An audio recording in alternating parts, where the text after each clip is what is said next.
Recently, I've been watching a lot of Big Clive videos, so I'm in the mood to do this kind of overhead style electronics showcase. What I have for you today is a battery-powered soldering iron. Now, Big Clive himself also did a video on a battery-powered soldering iron. The one that he had was built into the body of a vaping device. And so he had to keep clicking the button every 30 seconds or so to keep the soldering iron going, because the firmware on the microcontroller inside the vape, well, it was designed for vaping. You don't leave it running a long time, you just click the button every few seconds. This one, as you can see, is built into the body of a flashlight. Now, I'll tell you right now that this unit is not really good, and I wouldn't really recommend buying it. I paid $20 for it on AliExpress, and it's pretty cheap, but even at that low price, it winds up really not being worth it. It's a wonderful idea. It's really cool idea. I think it's worth talking about. However, I don't really think it's worth buying, unfortunately. The reason I love this concept so much is a couple of reasons. First of all, it just has a simple on-off switch. There's no fancy firmware. In fact, there's no smarts inside here whatsoever. So you just turn it on and it's on. Secondly, I love the fact that it's built into a flashlight body. It's quite an ergonomic shape. It's a little bit fatter than an ordinary soldering iron would be, but it's not so fat as to be uncomfortable. And just the ability to have a handheld, portable, battery-powered soldering iron is very freeing. Personally, I don't do a whole lot of soldering. I don't do a lot of electronics. But every once in a while, I just want to throw something together, and the freedom of having a battery-powered unit is just great. I don't have to plug it in and deal with the wire draping around and the wire's too long, the wire's too short, whatever.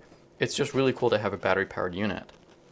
The second thing I love about it is that the battery is just an ordinary field-changeable 18650 cell with a protection circuit on it. So if you go looking on AliExpress for other battery-powered soldering irons, you'll see the vape-style one, but you'll also see a lot of pencil-style ones with a non-removable internal lithium-ion battery, whereas this one is just 18650. And so even though it might only last you for an hour of soldering, and again, I don't do a whole lot anyway, so an hour is enough for me in the first place, but if you do run out of power, you just put in another battery and you're good to go. So I think that's really cool. It's really fascinating reuse of the flashlight style body. It's a reuse of standardized components and standardized construction techniques. The construction is identical to what you'd find in any other flashlight, really. It's even got O-rings, so you can do soldering underwater, I guess. It came with 3 tips, a B, a C, and a K, and they screw in with this E10, that's the Edison style screw base number 10. They just screw in, you turn it on, and there's an indicator, and then it starts getting hot.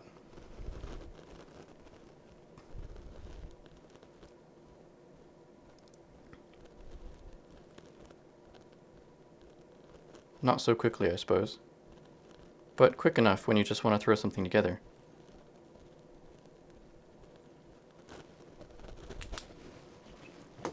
So I'll say it over and over again, I think this is an awesome idea. It's really cool to have a standardized, very common construction techniques, standardized interfaces like the E10, which, in the soldering world, that's not very standard at all. But it could be, any manufacturer could make an E10 screw base if they wanted to. It's really cool to have, portable soldering capabilities, but that's about where the good things end, and it's time to start talking about the bad things. The first of which is, as you can see, of course, there's no temperature control, so you really have no idea what temperature you're soldering at, which, not great. But it gets worse than that, because not only is it not temperature controlled, it's not even temperature regulated. So it's just straight battery voltage.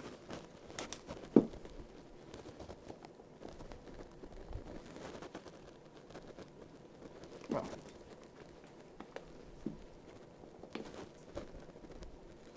So whatever the battery voltage is, that's what you get.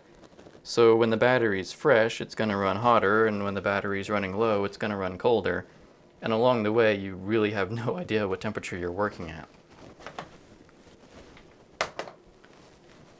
Not only is the temperature completely uncontrolled, but I generally think that the temperature runs too hot. At least that's what I think, because the tips are absolutely wrecked.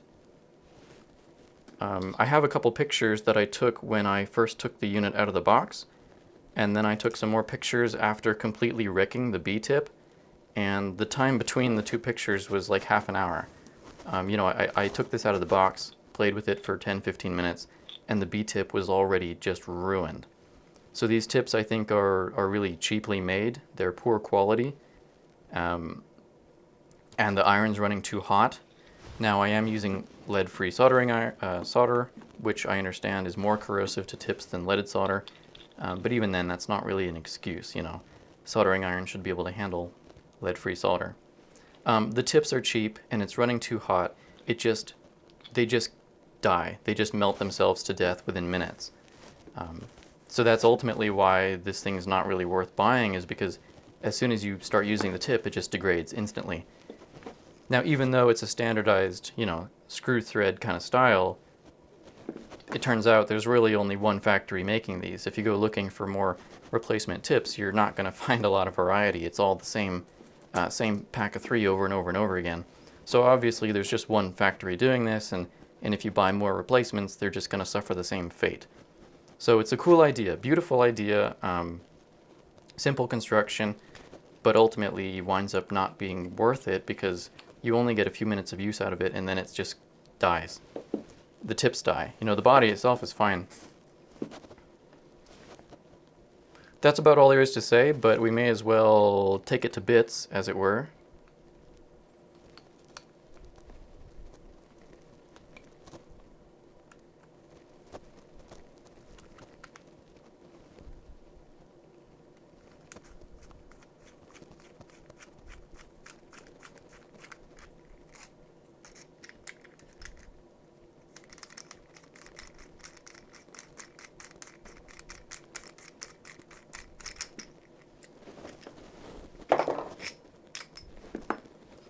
Again, I love the beautifully simple construction. It's just a flashlight, but instead of an LED, there's a heating element.